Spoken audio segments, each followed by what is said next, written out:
काफ़ी सारी हमें चीज़ें देखने को मिलती है। तो यहाँ पे हमें देखिए जैसे अलग अलग वंश आते गए, कभी मगध एम्पायर आया, कभी उसके बाद कई राजा जैसे आए। तो देखिए उनके बाद क्या था कि बहुत सारी कला और वास्तुकला देखने को हमें मिलती है। तो इस वीडियो में हम बात करेंगे कला और वास्तुकला के बारे में, जो प्राचीन भारत में बहुत ज़्यादा फेमस हुई थी। तो चलिए देखते हैं एक बार इसे।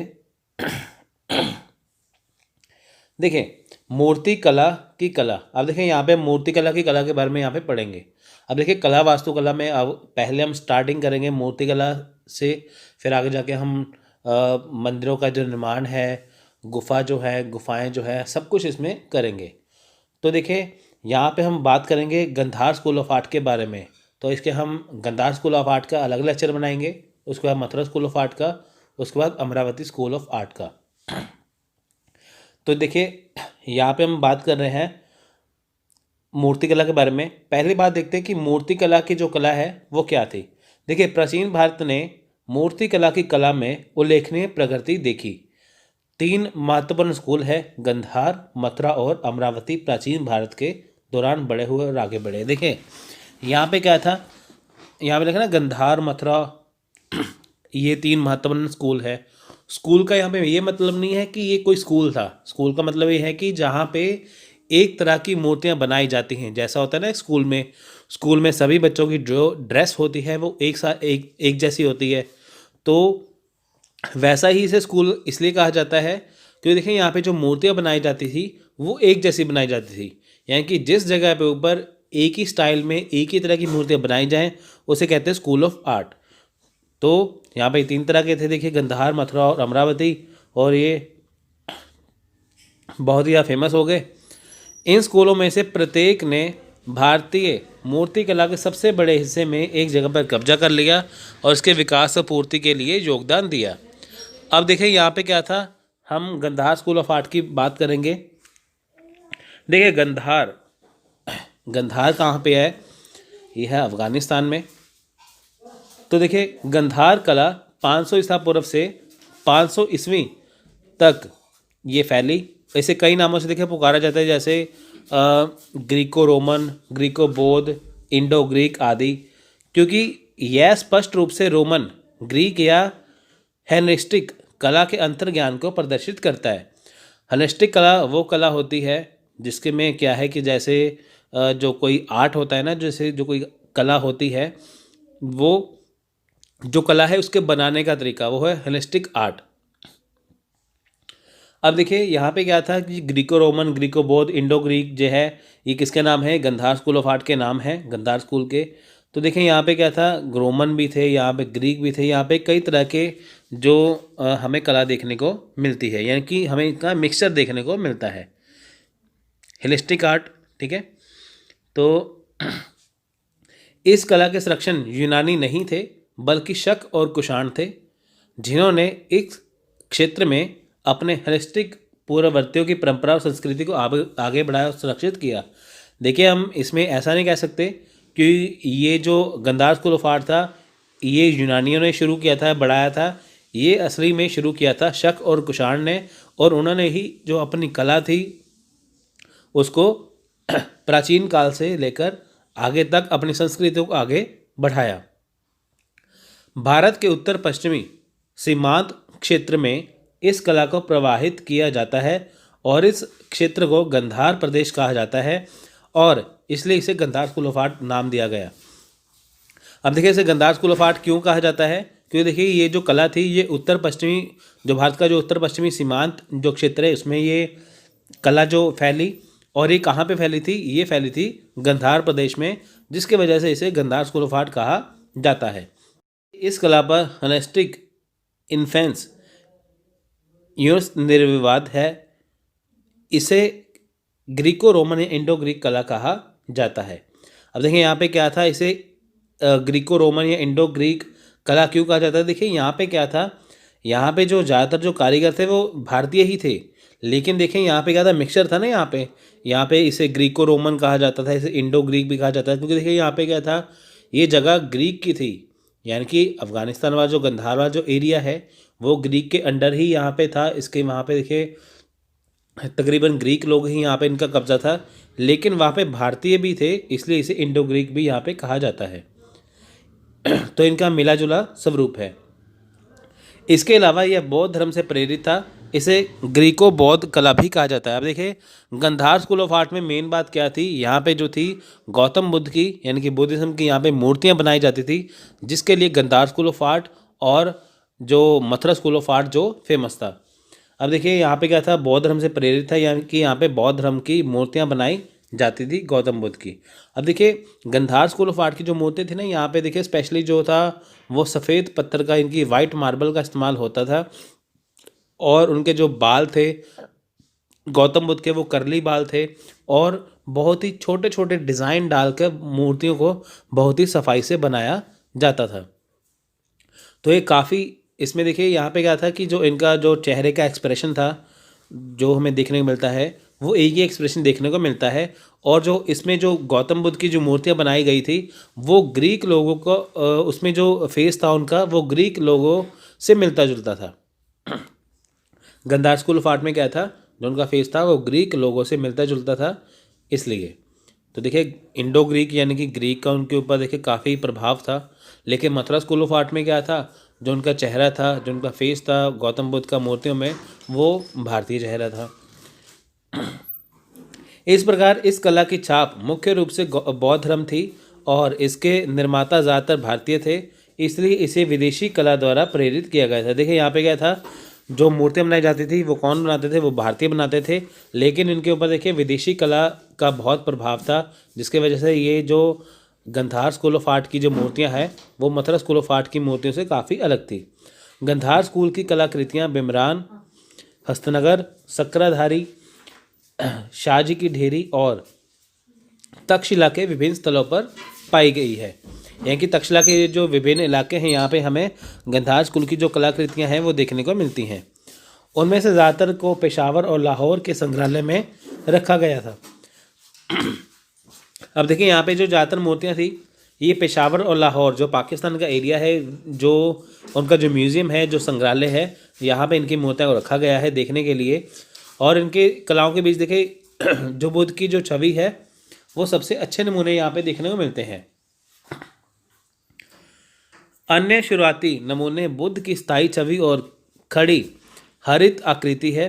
यानी कि देखिए यहाँ पे क्या था, जो गौतम बुद्ध है वो स्टैंडिंग जो पोजीशन में है, यानी कि गौतम बुद्ध यहाँ पे खड़े हुए हैं, और वो हेडलेस है, यानी कि जो उनका जो सर नहीं है, सिर्फ वहाँ पे क्या है कि जो उनकी मूर्तियाँ हैं वो गौतम बुद्ध ऐसे खड़े हुए हैं, और उनकी वो मूर्तियाँ हमें देखने को मिलती हैं। वे पत्थर और प्लास्टर, टेराकोटा और अन्य प्रकार के दिनों में निष्पादित किए गए थे, और प्रतीत होता है कि उन्हें सोने की पत्ती या पेंट से अलंकृत किया गया था। देखिए इसमें टेराकोटा, प्लास्टर, पत्थर सबका इस्तेमाल हुआ है। एक महत्वपूर्ण बिंदु से उन्हें देखते हैं कि यह निष्कर्ष निकाला जाता है कि गंधार स्कूल अपने शुरुआत के 150 वर्षों के दौरान आगे और बढ़ा। यह दूसरी ईस्वी में बिगड़ गया था। या देखिए यहाँ पे जब गंधार स्कूल ऑफ आर्ट जब चला, यानी कि जब ये गंधार स्कूल ऑफ आर्ट आया, ये 150 साल तक क्या था, ये फेमस रहा, प्रसिद्ध रहा। लेकिन बाद में क्या हुआ कि दूसरी शताब्दी में क्या हुआ कि जो इसमें गिरावट आनी शुरू हो गई। क्यों गिरावट आनी शुरू हो गई? क्योंकि देखिए यहाँ पे मथुरा स्कूल ऑफ आर्ट आ गया था, इसलिए इसके बाद के चरण में यह मथुरा स्कूल से प्रभावित हुआ। क्योंकि देखिए मथुरा स्कूल ऑफ आर्ट आने की वजह से क्या था, इसमें गिरावट आनी शुरू हो गई। देखिए ऐसा होता है कि हर एक चीज़ का टाइम पीरियड होता है, समय अवधि होती है हर एक की। इसने चीन और मध्य एशिया में मूर्ति कला को प्रभावित किया।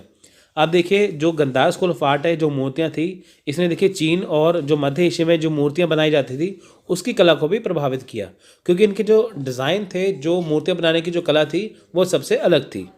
इसकी मुख्य विशेषता मानव आंकड़े, शरीर की प्रतिष्ठित मांसपेशियों और पारदर्शी वस्त्रों का यथार्थवादी प्रतिनिधित्व है। अब देखिए यहाँ पे मुख्य विशेषता क्या थी, यहाँ पे जो मानव शरीर जैसी बनाई जाती थी, इनकी जो मांसपेशियाँ होती है अंदर से वैसी बनाई जाती थी मूर्तियों पर। और देखिए जो इनके वस्त्र थे वो पारदर्शी थे। यह बड़े और बोल्ड फोल्डिंग के साथ मोटी चिलमन के प्रतिनिधित्व द्वारा चिन्हित हैं। इसे समृद्ध निकाशी, विस्तृत अलंकरण और जटिल प्रतीकवाद के लिए भी जाना जाता है। यहाँ पे देखिए नक्काशी जो है वो बहुत बारीकी से की गई है। बुद्ध की छवियों को इतनी खूबसूरती से बनाया गया था कि वो अपोलो की छवि की तरह दिखते हैं, जो सौंदर्य के ग्रीक देवता है। अब देखिए, जो ग्रीक देवता है अपोलो, तो जैसा वो दिखते हैं, जैसा उनकी मूर्तियाँ दिखती हैं, वैसा ही बुद्ध की छवि जो है हमें देखने को मिलती है। यानी कि जो बुद्ध की जो मूर्तियाँ हैं, उनमें हमें जो ग्रीक देवता अपोलो है उनकी छवि देखने को मिलती है। तो हम सीधा सा ये कह सकते हैं, जो बुद्ध की जो मूर्तियाँ हैं स्कूल ऑफ आर्ट में, वो किससे प्रेरित है? वो ग्रीक देवता अपोलो की छवि से प्रेरित है। अब अधिकांश विद्वानों का मानना है कि मथुरा स्कूल गंधार स्कूल की तुलना में अधिक है और यह गंधार कला के प्रभाव से मुक्त था। अब देखें, यहाँ पे अधिकांश विद्वान ये मानते हैं कि जो मथुरा स्कूल है ना, वो अधिक फेमस हो गया था किससे? गंधार स्कूल ऑफ आर्ट से। उसका देखिए कारण क्या था? कारण यह था कि देखिए, गंधार स्कूल ऑफ आर्ट में क्या था, चाहे जो मूर्तियाँ बनाने वाले इंडियन थे, भारतीय थे, लेकिन उनके ऊपर प्रभाव किसका था? उनके ऊपर इन्फ्लुएंस था, प्रभाव था विदेशी कला का। लेकिन यहाँ पे जो मथुरा स्कूल ऑफ आर्ट है, उसमें किसी का दबाव नहीं था, वो अपने तरीके से मूर्तियाँ बनाते थे।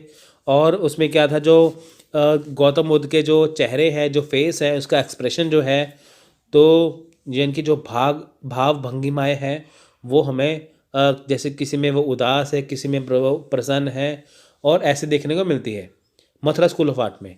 लेकिन गंधार स्कूल ऑफ आर्ट में हमें उनके चेहरे का एक ही एक्सप्रेशन देखने को मिलता है, जिसकी वजह से क्या हुआ, जो मथुरा स्कूल ऑफ आर्ट है वो सर्वश्रेष्ठ माना जाता है गंधार स्कूल से। हालांकि देखिए, गंधार में जो मूर्तियां हैं वो अत्यधिक जो सफाई से बनाई जाती थी, उनकी जो शार्पनेस थी वो बहुत बढ़िया थी।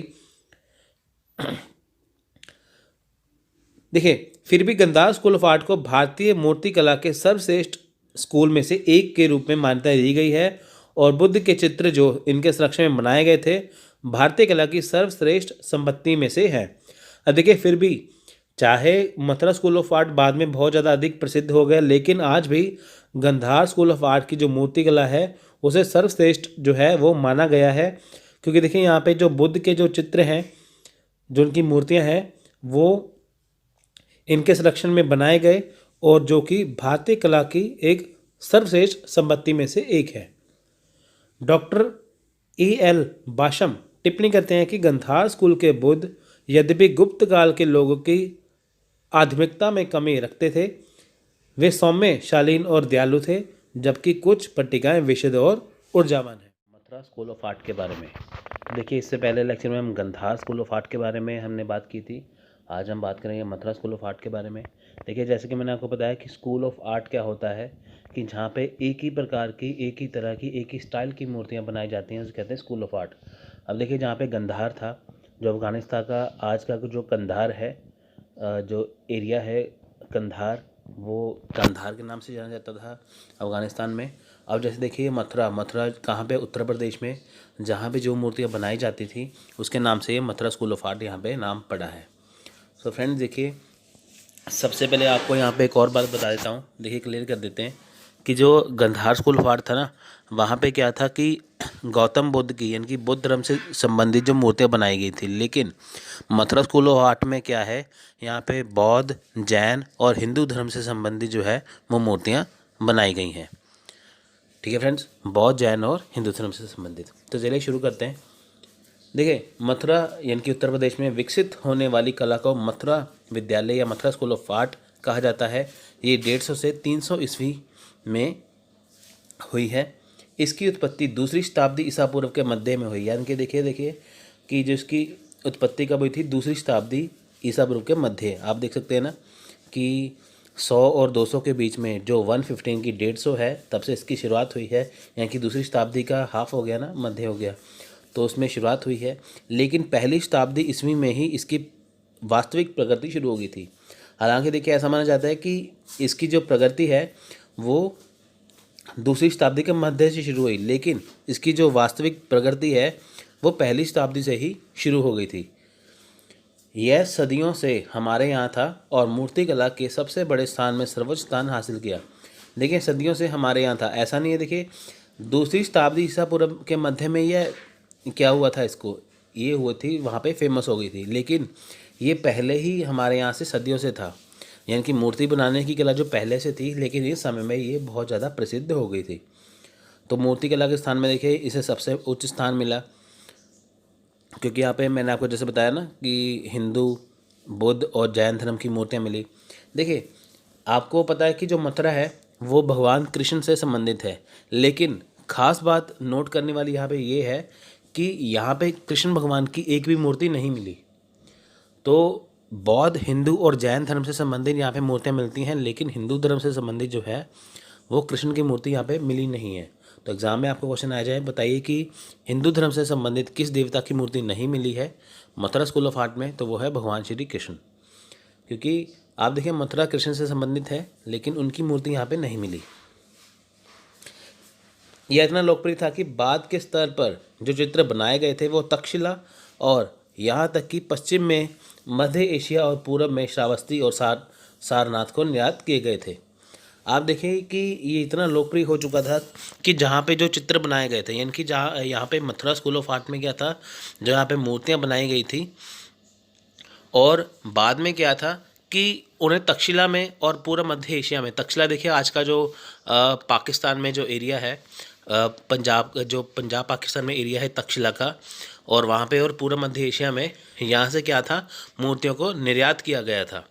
ये इतनी यहाँ पे लोकप्रिय थी, आप देख सकते हैं कि इतना ये फेमस था, इतना प्रसिद्ध था मथुरा स्कूल ऑफ आर्ट कि ऐसी मूर्तियाँ कहीं नहीं थी। और इसे देखिए तक्षशिला में भी निर्यात किया गया, और पूरा में श्रावस्ती और सारनाथ देखिए उत्तर प्रदेश में ही है, यानी कि मथुरा से देखिए श्रावस्ती मूर्तियाँ जाती हैं, सारनाथ जाती हैं, और तक्षशिला और पूरा मध्य एशिया में यहाँ से मूर्तियाँ जाती हैं। इसने शिल्पकला की और प्रगति के आधार किया। गुप्त युग की मूर्ति कला की कला को मथुरा स्कूल के विकसित रूप में स्वीकार किया गया। आप देखिए जो गुप्त वंश है, जो गुप्ता पीरियड है, गुप्त युग की जो मूर्ति कला है, उस मूर्ति कला को मथुरा स्कूल के रूप में विकसित स्वीकार किया गया। यानी कि जो गुप्ता युग में, गुप्ता अम्पायर के समय में जो मूर्ति कला थी, बाद में उसे ही मथुरा स्कूल के मथुरा आर्ट ऑफ स्कूल के द्वारा जो है विकसित किया गया। यानी कि जैसी मूर्तियाँ गुप्ता वंश में बनाई जाती थी, गुप्ता युग में बनाई जाती थी, वैसे ही मूर्तियाँ जो हैं वो मथुरा स्कूल के रूप में विकसित कर दी गई। यानी कि वही शैली है जो गुप्ता युग के टाइम पे बनाई जाती थी। मथुरा स्कूल को कुछ समय पहले दूसरी शताब्दी के पूर्वार्ध में गंधार स्कूल द्वारा दिया गया था। यानी कि देखिए दूसरी शताब्दी के पूर्वार्ध, यानी कि इससे पहले क्या था, Gandhara school of art famous था, लेकिन बाद में क्या हुआ, Mathura school of art famous हो गया। देखिए यहाँ पे फ्रेंड्स एक बात आपको मैं बता देता हूँ कि मथुरा स्कूल ऑफ आर्ट में लाल बलुआ पत्थर का इस्तेमाल होता था। ठीक है, यहाँ पे लाल बलुआ पत्थर का इस्तेमाल होता था, जबकि गंधार स्कूल ऑफ आर्ट में क्या था, देखिए नीले धूसर कलर के रंग का पत्थर का इस्तेमाल हुआ था, लेकिन यहाँ पे क्या था, लाल बलुआ पत्थर का इस्तेमाल होता था। यानी कि मथुरा स्कूल ऑफ आर्ट में जितनी मूर्तियाँ बनाई जाती थी बुद्ध से, जैन से, हिंदू धर्म से संबंधित, उसमें लाल पत्थर का इस्तेमाल होता था। यहाँ पे क्या था कि जो गौतम बुद्ध हैं, जो उनकी मूर्ति थी, उसे प्रसन्नचित मुद्रा में दिखाया जाता था। उसे यानी कि उन्हें जो उनका जो चेहरा था वो भी भारतीय चेहरा दिया गया था। लेकिन देखिए गंधार स्कूल ऑफ आर्ट में क्या था, जो गौतम बुद्ध का जो फेस था, उनके बाल भी कर्ली थे, उनका जो चेहरा था वो ग्रीक का था। लेकिन मथुरा स्कूल ऑफ आर्ट में क्या है, उनका जो चेहरा था वो भारतीय दिया गया। गंधार कला के बुद्ध की छवियों को यहाँ कॉपी किया गया था, लेकिन अधिक परिष्कृत तरीके से। यानी कि देखिए गंधार कला में जो बुद्ध की मूर्तियाँ बनाई गई थी, उसकी ही छवि को यहाँ पे मथुरा स्कूल ऑफ आर्ट में कॉपी किया गया था, लेकिन परिष्कृत तरीके से। यानी कि ऐसा नहीं डिट्टो सेम बना दिया। उन्होंने यहाँ पे क्या था, मथुरा स्कूल ऑफ आर्ट में लाल बलुआ पत्थर का इस्तेमाल किया, उन्हें भारतीय चेहरा दिया और प्रसन्नचित मुद्रा दी। लेकिन अगर मैं बात करूँ गंधार स्कूल ऑफ आर्ट में, जो वहाँ पे गौतम बुद्ध की मूर्ति थी, पहली बात उनका यूनानी चेहरा था, दूसरी बात जो उनका जो फेस का एक्सप्रेशन था, जो चेहरे का हाव भाव था, भाव भंगिमाएँ थी, वो आध्यात्मिक थी। यानी कि आध्यात्मिक रूप से मूर्तियाँ जो थी वो गंधार स्कूल ऑफ आर्ट में थी, लेकिन मथुरा स्कूल ऑफ आर्ट में क्या था, जो गौतम बुद्ध की मूर्ति थी वो प्रसन्नचित मुद्रा में थी। तो इतना यहाँ पे फ़र्क है। कुछ राहत और सजावटी रूपांकों में गंधार रचना भी स्पष्ट है। बदले में इसने गंधार स्कूल ऑफ आर्ट को भी प्रभावित किया। स्कूल रोमन कला के साथ साथ समुद्री मार्ग में रोमन साम्राज्य के सीधे संपर्क के कारण सीधे प्रभावित था। अब देखिए जो मथुरा स्कूल ऑफ आर्ट है वो रोमन कला के साथ साथ क्या था, रोमन साम्राज्य के सीधे संपर्क में था। लेकिन जो भी विदेशी प्रभाव था उसे धीरे धीरे गुप्त युग के आने से छोड़ दिया गया। यानी कि देखिए ऐसा था कि अगर हम बात करें यहाँ पे रोमन साम्राज्य से, देखिए गुप्त वंश के टाइम पे उनसे संबंधित था, यानी कि जो रोमन साम्राज्य था उनका सीधा संपर्क था गुप्त युग के साथ। लेकिन बाद में क्या हुआ कि धीरे धीरे इन्होंने गुप्त युग आने से क्या हुआ, जो इनके ऊपर विदेशी प्रभाव था इन्होंने छोड़ दिया और अपने भारतीय तरीके से मूर्तियाँ बनानी शुरू कर दी। यानी कि देखिए जहाँ पे हम गंधार स्कूल ऑफ आर्ट की बात करें वहाँ पे विदेशी प्रभाव था भारतीय जो कलाकार थे उनके ऊपर, भारतीय चित्रकार के ऊपर। लेकिन यहाँ पे मद्रास स्कूल ऑफ आर्ट में किसी के ऊपर, किसी भी भारतीय चित्रकार के ऊपर, मूर्तिकार के ऊपर कोई भी विदेशी कला का प्रभाव नहीं था। ये पूर्णतः स्वदेशी थी। यह इससे पूरी तरह मुक्त था। मथुरा के संग्रहालय में रखी जाने वाली कनिष्क की खड़ी प्रतिमा, देखिए यहाँ पे जो कनिष्क की खड़ी प्रतिमा है ना, मथुरा के संग्रहालय में रखी गई है। यानी कि मथुरा यूपी के संग्रहालय में कनिष्क राजा जो कुषाण वंश से संबंधित है उनकी मूर्ति रखी गई है। वो स्टैंडिंग पोजीशन में है, इनकी खड़ी प्रतिमा है, लेकिन उनका सर नहीं है, वो बिना सर की मूर्ति है। तो क्वेश्चन आ सकता है, बताइए कि जो मथुरा संग्रहालय में किस राजा की बिना सर के मूर्ति रखी गई है जिसका सर नहीं है? तो उसका नाम है कनिष्क। अमोहनी की एक स्थायी महिला आकृति भी है, वहाँ पे बनारस के संग्रहालय में रखी गई है। एक गुलाम लड़की की मूर्ति और बुद्ध और बोधिसत्वों, यक्षों और यक्षिणियों के पत्थर की एक बड़ी सदस्य मथुरा और उसके आसपास के क्षेत्र में पाए जाने वाले नर और मादाओं को मूर्तिकला की बेहतरीन कृति माना जाता है। आप देखिए जो मथुरा और उसके आसपास का जो क्षेत्र है वहाँ पे देखिए नर और मादाएं की जो मूर्तिकला है वो बेहतरीन कृतियाँ मानी जाती हैं। वहाँ पे देखिए कि आसपास में बहुत सारे ढेर सारी मूर्तियाँ बनाई गई हैं। जैसे मैंने आपको बताया कि हिंदू, बुद्ध धर्म, जैन धर्म से संबंधित मूर्तियाँ हैं।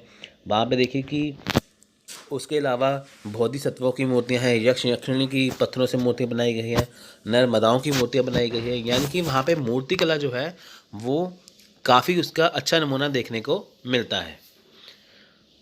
बाद में बुद्ध की छवियों ने उन्हें बदल दिया, जो स्पष्ट रूप से उस पर बौद्ध धर्म के प्रभाव को प्रदर्शित करता है। लेकिन देखिए बाद में क्या हुआ कि जो बुद्ध की छवि है, इनकी पहले क्या था, वहाँ पे देखिए काफ़ी सारी मूर्तियाँ बनाई गई थी नर्मदाओं की, बोधिसत्वों की। लेकिन बाद में जो बुद्ध की जो छवि है, जो बुद्ध की जो छवि यहाँ पे प्रसंचित मुद्रा दिखाई गई है, तो बाद में क्या हुआ, स्पष्ट रूप से बौद्ध धर्म के प्रभाव को प्रदर्शित करता है।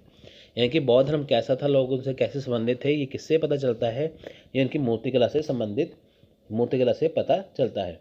ना केवल मूर्तिकला द्वारा तैयार किए गए सम्राटों की मूर्तियाँ थी, बल्कि उनके सृजन का एक बड़ा हिस्सा कामुक वेशभूषा में महिलाओं, यक्षिणियों या अप्सराओं के नगन या वीर्यपात की बारीकियों से जुड़ा हुआ था।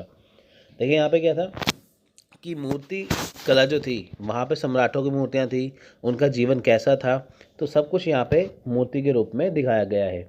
ये एक बेजोड़ नमूना या एक अच्छी कलाकृति यहाँ पे दिखाई गई है। मथुरा स्कूल ऑफ आर्ट में आप देखेंगे कि काफ़ी सारी मूर्तियाँ ऐसी बनाई गई हैं। यहाँ पे उस समय के जो सम्राट थे उनका रहन सहन कैसा था, वो कैसा बर्ताव करते थे, तो कैसे उनकी नेचर थी, तो सब कुछ यहाँ पे मूर्ति के रूप में दिखाया गया है। मथुरा के कलाकारों ने ब्राह्मणवादी ईश्वरीयताओं के चित्र भी उकेरे। अब देखिए यहाँ पे क्या था, ब्राह्मणवादी ईश्वरीयताओं, यानी कि यहाँ पे क्या था, हिंदू धर्म से संबंधित भी मूर्तियाँ थी। लेकिन यहाँ पे देखिए कृष्ण की मूर्ति नहीं है। लोकप्रिय देखिए ब्राह्मणवादी देवताओं में भगवान शिव, विष्णु का प्रतिनिधित्व अकेले और कभी कभी उनके कंसर्ट पार्वती और लक्ष्मी के साथ किया गया था। यानी कि देखिए यहाँ पे जो देवी देवताओं की, हिंदू देवी देवताओं की जो मूर्तियाँ हैं वो भगवान शिव की हैं, भगवान विष्णु भी हैं, उनकी अकेले मूर्तियाँ भी हैं, और साथ में भगवान शिव की उनकी जो पत्नी है पार्वती उनके साथ भी हैं, और विष्णु जी की लक्ष्मी जी के साथ जो है वो मूर्ति भी है। इनकी उनकी अकेले मूर्ति भी है और उनकी माता के साथ भी मूर्ति है। ब्रह्मा, सूर्य, बलराम, अग्नि, कार्तिकेय, कुबेर आदि जैसे कई अन्य देवताओं, ब्राह्मण देवताओं की छवियों को भी पत्थर में उकेरा गया था। अब देखें यहाँ पे क्या था कि ब्रह्मा है, सूर्य है, बलराम है, सबकी मूर्तियाँ यहाँ पे बनाई गई हैं। मथुरा स्कूल की यह विशेषता यह है कि शिल्पकार जिस पत्थर का इस्तेमाल करते थे वह ज़्यादातर आगरे के पास फतेहपुर सिक्किम पे पाया जाने वाला लाल बुलवा पत्थर था। यानी कि यहाँ पे क्या है, इसमें लाल बुलवा पत्थर का इस्तेमाल होता था। कुषाण राजाओं की शाही प्रतिमाओं को मथुरा प्रदर्शित किया गया, जो कि विदेशी प्रभाव को। यहाँ पे देखिए सबसे आकर्षक प्रतिमा किसकी है, सम्राट कनिष्क की। वो आकर्षक क्यों है, क्योंकि देखिए उनके सिर का अभाव है, इनकी बिना सिर के मूर्ति वहाँ पे है। कनिष्क राजा कनिष्क की मूर्ति है वहाँ पे, वो सबसे आकर्षक का केंद्र है। यह मध्य एशिया एक लंबे कोट और रजाई वाले जूते की पोशाक में लिपटा हुआ है। देखिए उसकी कैसी है मूर्ति, वो उस लंबा कोट पहना हुआ है, ऊंचे ऊंचे जूते पहने हुए हैं, लंबी पोशाक पहनी हुई है, जिससे पता चलता है कि कुषाण वंश के राजा कनिष्क की मूर्ति है। यह भौतिक दृष्टिकोण से भव्य और ठोस है, हालांकि तकनीकी रूप से इसमें गहराई की कमी है। भौतिक रूप से अगर बात करें देखिए भव्य और ठोस लगती है, लेकिन तकनीकी रूप से देखिए यहाँ पे गहराई की कमी है। गहराई ऐसा है कि वहाँ पे बारीकी से काम नहीं किया गया, लेकिन भौतिक दृष्टि से भव्य दिखाई देती है। उसी तरह मथुरा स्कूल के शुरुआती बुद्ध और बोधिसत्व मार्शल व्यक्ति है और आध्यात्मिकता की कोई अभिव्यक्ति नहीं है। अब देखिए यहाँ पे क्या था कि जैसे गंधार स्कूल ऑफ आर्ट में होता है ना कि जो गौतम बुद्ध की जो मूर्ति है वो आध्यात्मिक रूप से है, लेकिन यहाँ पे क्या है, मथुरा स्कूल ऑफ आर्ट में गौतम बुद्ध की मूर्ति तो है लेकिन वो आध्यात्मिक नहीं है। वो कैसी है, वो जो मूर्ति है उनकी वो प्रसंचित मुद्रा में है, यानी कि मथुरा स्कूल ऑफ आर्ट में आध्यात्मिक रूप से जो मूर्ति है वो यहाँ पे गौतम बुद्ध की नहीं दिखाई देती, वो प्रसंचित मुद्रा में दिखाई देती है। लेकिन बाद में उन्होंने उनमें धार्मिक भावना और आध्यात्मिकता का प्रदर्शन किया गया। पहले जब मूर्तियाँ बनाई गई थी वो आध्यात्मिकता की वहाँ पे कमी थी, लेकिन बाद में जो मूर्तियाँ बनाई गई उनमें फिर आध्यात्मिकता का प्रदर्शन किया गया। लेकिन आप ज़्यादातर जो मूर्तियाँ देखेंगे वहाँ पे तो सिर्फ वहाँ पे आपको प्रसंचित मुद्रा ही दिखाई देखने को मिलेगी, आध्यात्मिक रूप आपको कम देखने को मिलेगा। तब छवियों ने न केवल एक फर्म मर्दाना ऊर्जावान शरीर का प्रदर्शन किया, बल्कि अनुग्रह और भावना के साथ भी किया। मथुरा स्कूल के चेहरे के पीछे एक वृत्त द्वारा आध्यात्मिक शक्ति प्रदर्शित करने का प्रयास शुरू हुआ। आप देखिए कि जो मथुरा स्कूल में जो मूर्ति के जो चेहरे बनाए जाते थे उनके पीछे एक आध्यात्मिक शक्ति, यानी कि जो जैसे उनका फेस है उसके पीछे एक गोल सा चक्कर बनाया जाता था, जिससे ये पता चलता था कि वो आध्यात्मिक शक्ति है, उनके पीछे आध्यात्मिक मुद्रा में है। तो ऐसा बनाने का प्रयास शुरू किया गया। फिर भी मथुरा कला का सबसे उल्लेखनीय अंश इसकी सुंदर महिला आंकड़े हैं। इन आंकड़ों में अधिकांश जो है वो मूर्तियां महिलाओं की हैं और इसके अलावा उनके शरीर, सिर और हाथ पैर की मुद्रा निश्चित रूप से कामुक है। इस प्रकार उनका उद्देश्य स्पष्ट रूप से कामुक था। यानी कि आप देखिए यहाँ पे जो मथुरा स्कूल ऑफ आर्ट की जो मूर्तियाँ हैं वहाँ पे हिंदू, बुद्ध, जैन उनकी मूर्तियाँ तो हैं, साथ में महिलाओं की मूर्तियाँ वहाँ पे ज़्यादा बनाई गई हैं। और वो कैसी मूर्तियाँ हैं और किस तरह से उनका रहन सहन था वो सब कुछ आपको यहाँ पे देखने को मिलेगा। एक राजा की मूर्ति वहाँ पे आपको देखने को मिलेगी, उसका रहन सहन मूर्तियों को देखने को मिलेगा, सब कुछ यानी कि आपको यहाँ पे देखने को मिलेगा। अमरावती स्कूल ऑफ आर्ट, जैसे कि आपको पता है कि गंधार स्कूल ऑफ आर्ट है, मथुरा स्कूल ऑफ आर्ट है, अमरावती स्कूल ऑफ आर्ट है। ये 3 स्कूल ऑफ आर्ट हैं। यहाँ पे क्या है, मूर्तियाँ बनाने की जो कला है वो यहाँ पे दिखाई देती है। अब देखिए गंधार, यानी कि जो आज का कंधार है जो अफ़गानिस्तान में है, तो गंधार एरिया के नाम से गंधार स्कूल ऑफ आर्ट पड़ा। मथुरा जो कि यूपी में है जिससे उसका नाम पड़ा मथुरा स्कूल ऑफ आर्ट। अब Amaravati school of art, Amaravati कहाँ पे है, ये है आंध्र प्रदेश में एट प्रेजेंट टाइम पे, वर्तमान समय में ये कहाँ पे है, तो इसकी वजह से यहाँ पे नाम पड़ा अमरावती स्कूल ऑफ आर्ट। आपको पता है कि अगर हम आज की बात करें, आपको पता है कि जब 2014 में आंध्र प्रदेश और तेलंगाना अलग हुए थे, दोनों की राजधानी जो है वो एक कॉमन कैपिटल बनाई गई थी, दोनों की सेम राजधानी बनाई गई थी हैदराबाद।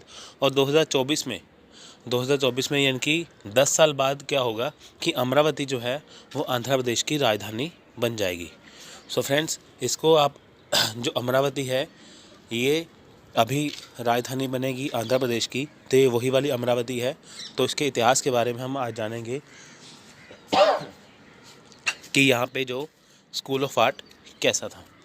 तो देखिए, जैसे कि मैंने आपको बताया कि जो गंधार स्कूल ऑफ आर्ट था वहाँ पे क्या था कि जो मूर्तियाँ बनाने की कला थी वहाँ पे वो नीले हल्के धूसर रंग का इस्तेमाल करते थे। तो जो मथुरा स्कूल ऑफ आर्ट था वहाँ पे लाल बलुआ पत्थर का इस्तेमाल करते थे। है ना। गंधार में नीले धूसर बलुआ पत्थर, यहाँ पे लाल बलुआ पत्थर, और अमरावती में क्या है, सफ़ेद रंग के बलुआ पत्थर का इस्तेमाल करते थे। तो क्वेश्चन आ सकता है, बताइए कि अमरावती स्कूल ऑफ आर्ट में कौन से पत्थर का इस्तेमाल होता था, तो वो है सफ़ेद। या क्वेश्चन को रिवर्स कर सकते हैं कि बताइए कि सफ़ेद रंग के पत्थर का इस्तेमाल मूर्तियाँ बनाने के लिए किस स्कूल ऑफ आर्ट में किया जाता था, अमरावती स्कूल ऑफ आर्ट। तो आपको ये याद रखना है। तो ये था छोटा सा ओवरव्यू। अब हम बात करते हैं अपने लेक्चर में। देखिए, दक्षिण में कृष्णा और गोदावरी नदियों की निचली घाटी के बीच के क्षेत्र में अमरावती और गुंटूर जिले हैं, जहां एक और स्कूल ऑफ स्कल्पचर, जिसे अमरावती स्कूल कहा जाता है, इसका विकास हुआ। अब देखिए, दक्षिण में यानी कि अगर साउथ इंडिया की बात करें, यानी कि आंध्र प्रदेश की अगर हम बात करें, यहाँ पे देखिए तो कृष्णा और गोदावरी जो नदियाँ हैं उसकी निचली जो घाटी है, अगर हम साउथ इंडिया की बात करें जो इसमें कृष्णा गोदावरी नदियाँ हैं उसकी जो निचली घाटी है, उसका जो एरिया है, ठीक है, उसका जो एरिया है, तो उसमें उसके निचले एरिया में कौन से क्षेत्र आते हैं, उसमें आते हैं अमरावती और गुंटूर। ये कहाँ पे पड़ते हैं, आंध्र प्रदेश में। यानी कि जो कृष्णा गोदावरी नदियाँ का जो निचला क्षेत्र है वो कौन सा है, अमरावती है, और गुंटूर 2 ज़िले हैं जो आंध्र प्रदेश में पड़ते हैं। आपको याद रखना होगा कहाँ पे पड़ते हैं, आंध्र प्रदेश में। तो यहाँ पे क्या है, अमरावती स्कूल ऑफ आर्ट इसे कहा जाता है। क्यों कहा जाता है, क्योंकि देखिए यहाँ पे मूर्तियाँ बनाने की जो कला है वो यहाँ पे प्रसिद्ध हुई हैं।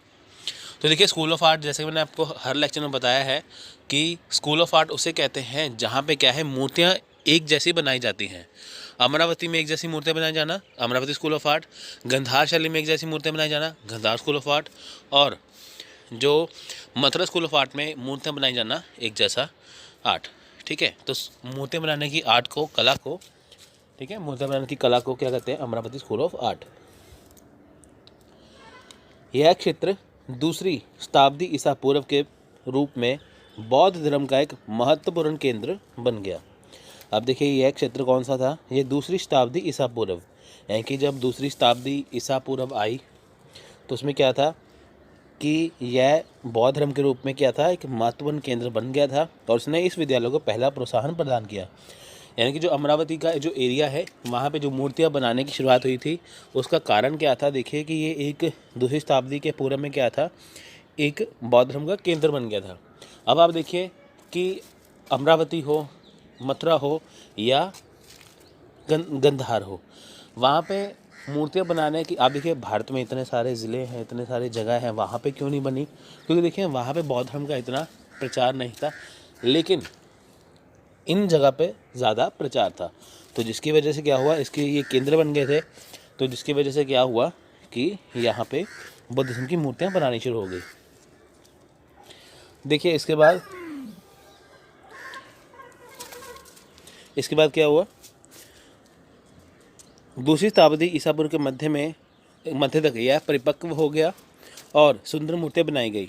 यानी कि क्या था कि जब 2री शताब्दी ईसा पूर्व के पूर्व ये शुरुआत हुई थी, तब ये बनना स्टार्ट हुआ था, लेकिन जब 2री शताब्दी का मध्य तक आया, तब यह स्कूल परिपक्व हो गया। यानी कि यहाँ पे मूर्तियाँ जो है वो बढ़िया तरीके से बनने लग गई।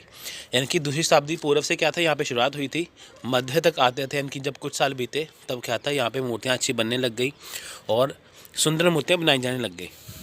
स्कूल ने न केवल बाद में दक्षिण भारतीय मूर्तिकला पर बहुत प्रभाव डाला, बल्कि इसके उत्पादकों को सिलोन और दक्षिण पूर्वी एशियाई देशों में ले जाया गया।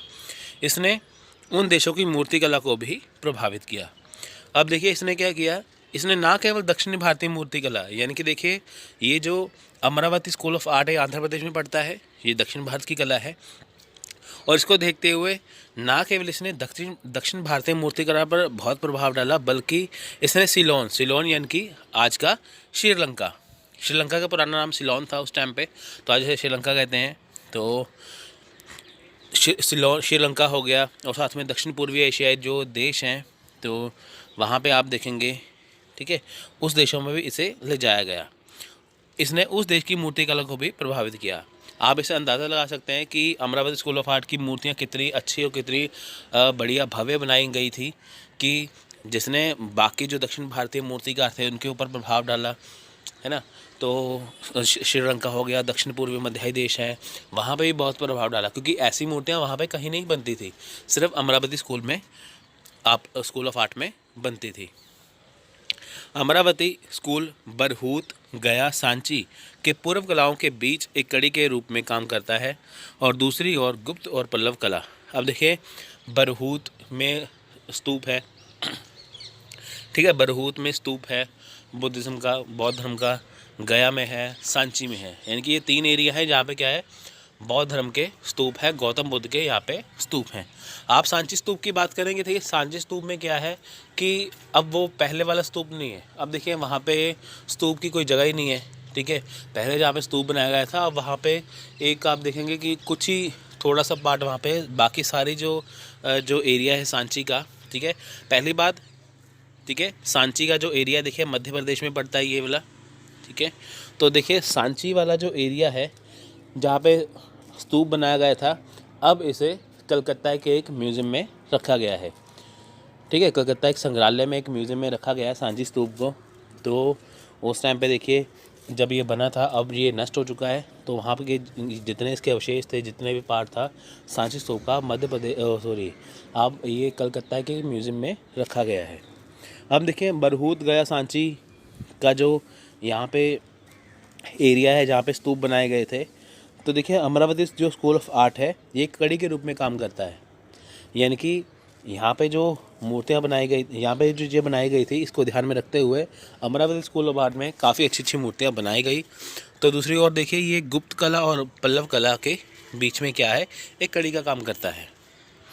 हालांकि देखिए, कड़ी का काम करता है, यहाँ पे ये है कि उस टाइम पे बनना स्टार्ट हुआ था, लेकिन ये मेन तौर पे बात करें तो ये सातवाहन वंश के टाइम पे आया था अमरावती स्कूल ऑफ आर्ट, ठीक है। अमरावती स्कूल ऑफ आर्ट किसके टाइम पे आया था, सातवाहन वंश के टाइम पे। सातवाहन वंश के फेमस राजा कौन थे, गौतमी पुत्र सतकर्णी, जिसके बारे में हम ऑलरेडी अपना लेक्चर बना चुके हैं। तो देखिए, सातवाहन को आंध्र भी कहा जाता था, जिसके नाम से आंध्र प्रदेश का नाम पड़ा है। कला के लिए कला के सिद्धांत को स्वतंत्र रूप से स्वीकार करते हुए अमरावती स्कूल के शिल्पकारों ने सुंदर मानव चित्र बनाए। अब देखिए, कला के लिए कला के सिद्धांत, आप देखिए यहाँ पे क्या है, स्वतंत्र रूप से स्वीकार करते हैं। स्वतंत्र रूप का मतलब होता है कि एक कलाकार के ऊपर किसी का प्रभाव ना होना, यानी कि अपनी मर्जी से जिस तरह को अच्छा लगता है वो अपनी मूर्तियाँ बनाए, है ना। यानी कि जो उसको अच्छा लगता है, जो वो मूर्तियों में दिखाना चाहता है, वो उस तरह की मूर्तियाँ बनाए जिसके ऊपर कोई प्रतिबंध ना हो, तो वो है स्वतंत्र कला। अब देखिए, ऐसा ही इन्होंने किया, कलाकारों ने मूर्तियाँ बनाने के लिए स्वतंत्र रूप को स्वीकार किया। अमरावती स्कूल के शिल्पकारों ने सुंदर मानव चित्र बनाए। निश्चित रूप से बुद्ध की छवि का निर्माण किया गया था, और अमरावती के महान स्तूप को पत्थर से राहत दी गई थी। अब देखिए, यहाँ पे क्या है कि अमरावती के जो शिल्पकार थे, जो मूर्तियाँ बनाने वाले थे, उन्होंने मानव की चित्र बनाए, इनकी इंसान की मूर्तियाँ भी बनाई, आदमी और की मूर्तियाँ बनाई, ठीक है। साथ में बुद्ध की छवियों की मूर्ति बनाई, यानी कि यहाँ पे क्या था, बुद्ध की छवि का ये मतलब है। आप देखेंगे गंधार कला में, आप देखेंगे यहाँ पे मथुरा कला में, वहाँ पे बुद्ध की मूर्तियाँ जब बनाते थे तो उनकी एक ही मूर्ति, यानी कि उनकी अकेले की मूर्ति बनती थी। लेकिन अमरावती स्कूल ऑफ आर्ट में क्या था कि बुद्ध की मूर्ति जो बनाते थे वो एक सीन क्रिएट करते थे, यानी कि बुद्ध अपने शिष्यों के साथ बैठे हुए हैं, उनकी मूर्ति बना रहे हैं, साथ में शिष्य बिठाए गए हैं, ठीक है। उसके अलावा देखिए कि बुद्ध के जीवन के जो तथ्य जुड़े हुए हैं, उनसे जो सीन जुड़े हैं, जो तथ्य जुड़े हुए हैं, उनको दर्शाया गया है मूर्तियों के ज़रिए। तो अमरावती में के देखिए महान स्तूप भी यहाँ पे बने हैं, यानी कि जो गौतम बुद्ध के जो स्तूप हैं, जो उनकी डेथ को, जो मृत्यु का प्रमाण देते हैं, ठीक है, तो उसको भी इन्होंने बनाया है। तो जो बुद्ध के जीवन के दृश्यों से घिरे और बुद्ध के मुक्त खड़े लोभ से, लेकिन पुरुषों और महिलाओं की आकृतियों और मूर्तियाँ उन्हें संख्या और गुणवत्ता में पार करती हैं। देखिए, लाइन थोड़ी सी टिपिकल है, आपको मैं सिंपल सा इसका मतलब समझा देता हूँ। देखिए, यहाँ पे क्या था, बुद्ध के जीवन से जुड़े दृश्य, यानी कि बुद्ध देखिए कहीं पे प्रवचन दे रहे हैं अपना, जैसे उन्होंने फर्स्ट प्रवचन दिया था, पहला सरमन दिया था, है ना, पहला प्रवचन दिया था सारनाथ में, उसका दृश्य यहाँ पे आपको देखने को मिल जाएगा। बुद्ध ने जैसे अपने शिष्यों को प्रवचन दे रहे हैं, उनको शिक्षा दे रहे हैं, उनका आपको यहाँ पे सीन दिख जाएगा। और बुद्ध के जीवन से जुड़े देखिए कि काफ़ी ऐसे दृश्य हैं जिन्हें मूर्ति के रूप में दर्शाया गया है, वो आपको यहाँ पे दिख जाएगा। और देखिए, कि पुरुष और महिलाओं की जो आकृतियाँ हैं, जो उनकी मूर्तियाँ हैं, वो आपको यहाँ पे दिख जाएंगी। तो ये क्या है, ये गुणवत्ता को दिखाती है वहाँ पे। उसी तरह हालांकि इस स्कूल ने स्वतंत्रतापूर्ण लोभ कर, यहाँ पे लोभ आएगा, लोभ, करुणा, भक्ति, त्याग का चित्रण किया, ठीक है। लेकिन फिर भी शारीरिक सुंदरता और कामुक अभिव्यक्ति ने इसकी कला को आज्ञा दी। अब देखिए यहाँ पे क्या है कि जो मूर्तियाँ थी, इन्होंने स्वतंत्रतापूर्ण देखिए काम किया। आप देखिए यहाँ पे आपको इस मूर्ति में भक्ति दिखाई देगी, करुणा दिखाई देगी, त्याग का चित्र यहाँ पे दिखाई देगा आपको इन मूर्तियों में, कि बुद्धिज़्म से क्या क्या जुड़ा हुआ है, आपको सब कुछ यहाँ पे दिखाई देगा। लेकिन इसके अलावा जो आदमी औरत की जो पुरुष और महिलाओं की जो मूर्तियाँ बनाई गई हैं, वहाँ पे अगर आप देखेंगे तो इनकी जो अभिव्यक्ति है देखिए वो कामुक कला है। इनकी जो सेक्स पोजीशन है, जो कामुक कला है, वो यहाँ पे दिखाई गई है, ठीक है। तो उन्होंने देखिए पहली बात तो स्वतंत्रतापूर्ण कहते हैं ना, इन्होंने अपनाया था। तो देखिए स्वतंत्रतापूर्ण में इन्होंने सारी चीज़ें दिखाई है, कामुक कला कैसे है, कौन किस पोजीशन में खड़ा है, ठीक है, आदमी औरत का सब कुछ यहाँ पे दिखाया गया। जैसे मथुरा स्कूल ऑफ आर्ट आप देखेंगे वैसे ही वहाँ पे भी दिखाया गया है। इस विद्यालय के अंतर्गत नक्काशीकार और मूर्तियों के समकालीनों के बीच न केवल इनके आकार, भौतिक सुंदरता और मानवीय भावनाओं की अभिव्यक्ति के दृष्टिकोण से, बल्कि रचनाकार के जुड़े दृष्टिकोण से भी सर्वश्रेष्ठ माना गया है। अब देखिए यहाँ पे क्या है, रचना के दृष्टिकोण से भी सर्वश्रेष्ठ माना गया है। अब देखिए यहाँ पे क्या है कि आपका पहले पता है कि रचना का दृष्टिकोण, आप देखिए यहाँ पे जो मूर्तियाँ बनाई जाती थी उसकी सजावट बहुत बढ़िया तरीके से करते थे। और आप देखेंगे कि जो बाकी कलाकार जो मूर्तियाँ बनाते थे और अमरावती स्कूल ऑफ आर्ट की जो मूर्तियाँ बनाते थे, इनमें काफ़ी अंतर था। अंतर कहाँ पे था, रचना के। इनकी मूर्ति बनाने के लिए जो ये मूर्तियाँ बनाते थे, देखिए लगभग 16 फीट से ऊपर, 16 फुट से ऊंची मूर्ति बनाते थे। और इनकी जो रचना होती थी, जैसे वाइट पत्थर से, सफ़ेद पत्थर से बनाते थे, उनको अच्छे से ये डिज़ाइन करते थे, है नक्काशी करते थे। तो ये सारी जो मूर्तियाँ थी, इस मूर्तिकार जो अमरावती स्कूल ऑफ आर्ट के मूर्तियाँ, जो मूर्तिकार मूर्तियाँ बनाते थे, ये इस वजह से बाकियों से अलग थे। आकृतियाँ और चित्र इस तरह से रचे गए हैं कि वे एक दूसरे से जुड़े, अंतर जुड़े प्रतीत होते हैं। अब देखिए यहाँ पे जो आकृतियाँ बनाई गई हैं, जो चित्र, जो मूर्तियाँ बनाई गई हैं, वो ऐसे बनाए गए हैं कि वो आपसे आपस में एक तरह से जुड़े हुए हैं। जैसे मान लीजिए कि एक जगह मूर्ति है, तो अगर उस जगह पे दूसरी मूर्ति लगाई गई है तो आपस में उसको कनेक्शन, उनका आपस में क्या है, जुड़ाव दिखाया गया है वहाँ पे।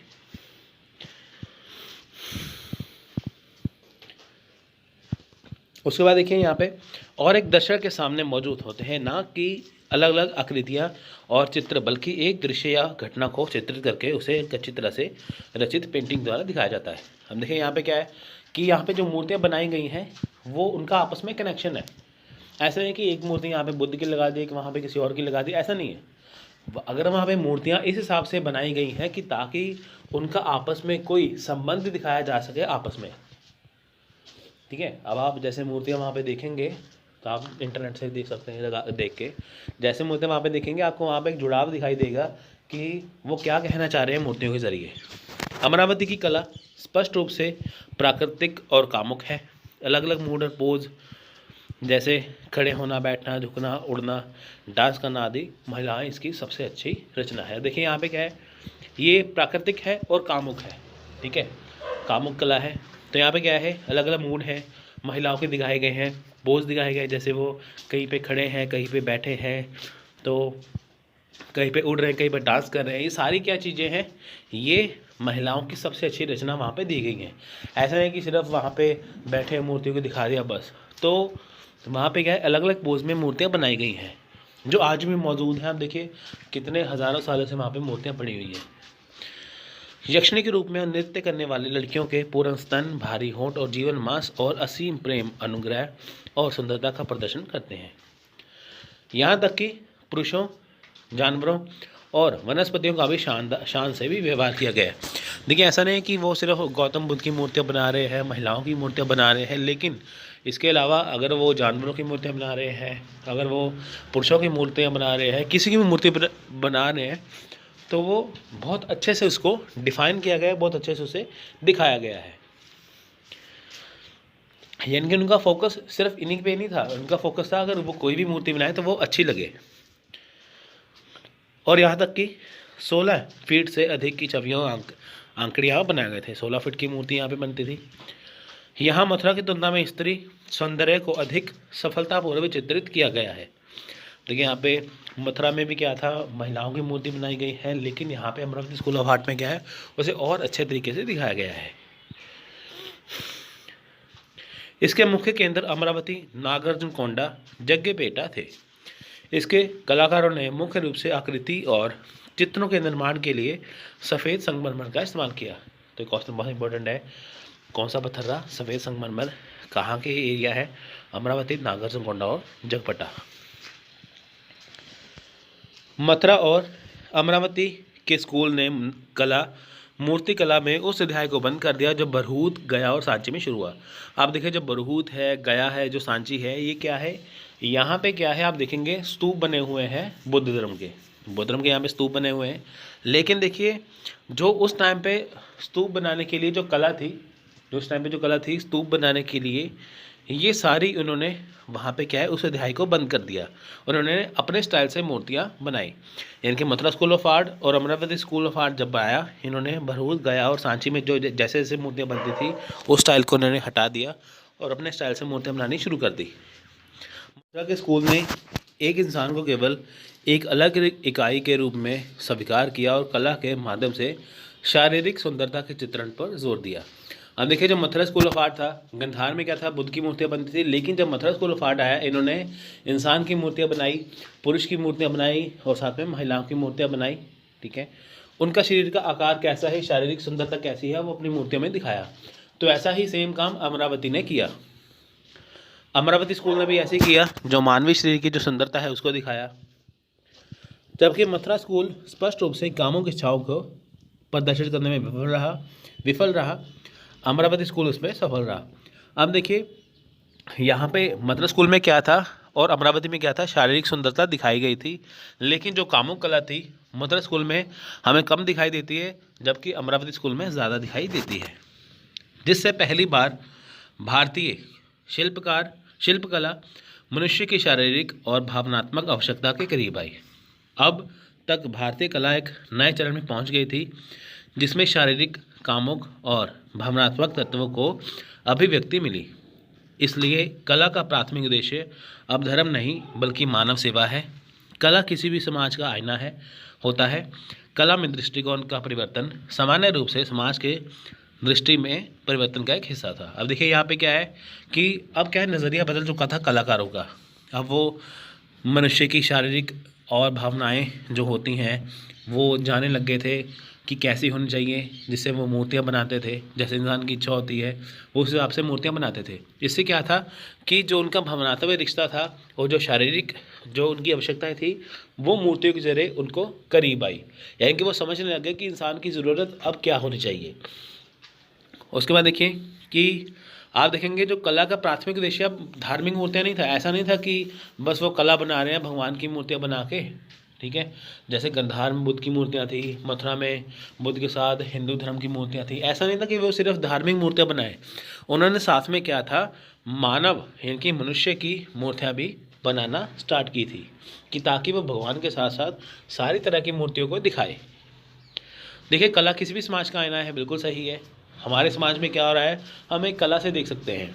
उसके बाद देखेंगे कि देखिए कि जो सामान्य रूप से समाज की जो दृष्टिकोण है परिवर्तन का हिस्सा है। आप देखेंगे समाज में जो परिवर्तन हो रहा है वो किसके ज़रिए दिखता है, आपको दिखता है वो कला के रूप में। आजकल क्या है, ये कला बदल चुकी है। आजकल देखिए मूर्तिकार जो इतना फेमस नहीं है, लेकिन आजकल क्या है नए तरीके आ गए हैं समाज में परिवर्तन के लिए, क्योंकि हम आधुनिक समय में जी रहे हैं। लेकिन पहले की बात करें वहाँ पे मूर्तियों के जरिए क्या था, एक दृष्टिकोण दिखाया जाता था कि समाज कैसा है। सो फ्रेंड्स, ये था आज का लेक्चर। आपको ये लेक्चर अच्छा लगा तो लाइक और शेयर करना मत भूलिए। आप देखेंगे कि हमारा हर लेक्चर जो है वो बाकी लेक्चर से अलग होता है। इसमें कंटेंट भी काफ़ी अलग है और बाकी चीज़ें भी अलग है, क्योंकि हमारा पॉइंट ऑफ व्यू है कि आपका एग्ज़ाम क्वालिफाई हो जाए। सो फ्रेंड्स, मिलते हैं अगली वीडियो।